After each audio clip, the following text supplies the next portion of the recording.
Good morning, good afternoon, and good evening, and welcome to this week's episode of Maconomics. I'm your host, Ross Mack, and I'm here to try to help you get to the bag. We got a new caller calling. Talk to me what you get. Hey, Ross Mack, look, you never gonna believe this, man. I done got kicked out of my crib, dog. I've been squatting successfully in this boy for 3 years, but I lost the court appeal. So look, I stacked some money, I ain't have to pay no bills, so I'm ready to make this house work. What do I need to do to get a good house, bro? Man, great question, bro, and congrats to, taking the first step to actually getting out here and getting your first crib, man. So when you're trying to buy your first home, you need to become aware of everything that you need to have in order, right? Especially in terms of your financial picture, and you need to know what available programs there are to actually take advantage of. So the first thing you want to do, man, is actually find out what your credit score is. You'll be surprised how many people don't know that. So literally you can look at this for free. Just Google free credit report and you'll be good. You need to know what's on your credit report, both the good and the bad, right? You also want to make sure that what's on there is accurate, right? Because now you could actually look and say, you might be able to actually dispute some of the inaccuracies that have actually been negatively impacting your score over time. Next, you want to start to build up your savings, man. You should be budgeting monthly to set money aside for your down payment. So when you're calculating your down payment, you need to also be budgeting for other expenses, right? Such as your closing costs. That could get high.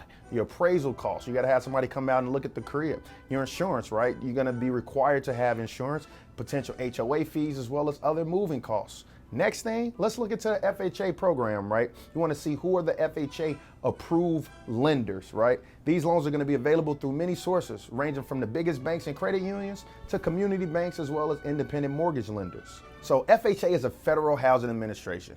It obviously is going to support first-time home buyers by allowing them to only put down 3.5% for people with over a 580 credit score. Now, if you have less than a 580, it's cool, but as long as you have over a 500 credit score, you could still get an FHA loan. You'll just have to put down 5% in this instance. So the good thing is this allows you to not only buy a single family home, but you could also purchase a multi-unit property.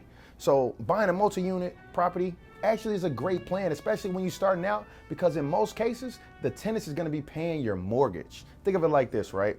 You could buy a 3-flat, you could live in maybe the top unit, and you can rent out the remaining 2 units to other tenants, right?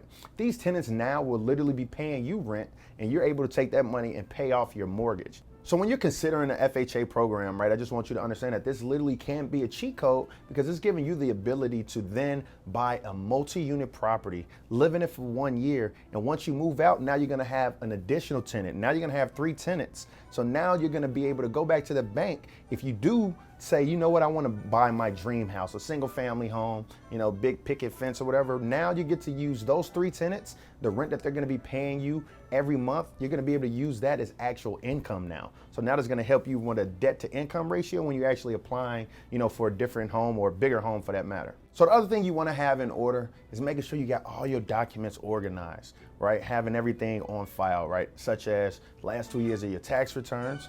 They're gonna also see your bank stubs, wanna make sure you got a job. They wanna see, proper identification, driver's license. Then they also wanna see, the full statements of assets, such as your savings account, checking account, right? 401k account, right? At the end of the day, the lenders are literally looking to see just how many assets you have on hand when it comes to, being able to actually pay them back.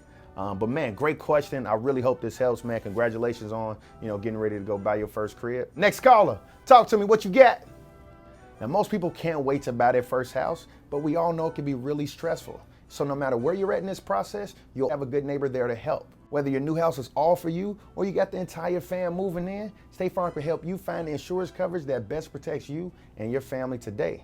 State Farm is here to help you. Like a good neighbor, State Farm is there.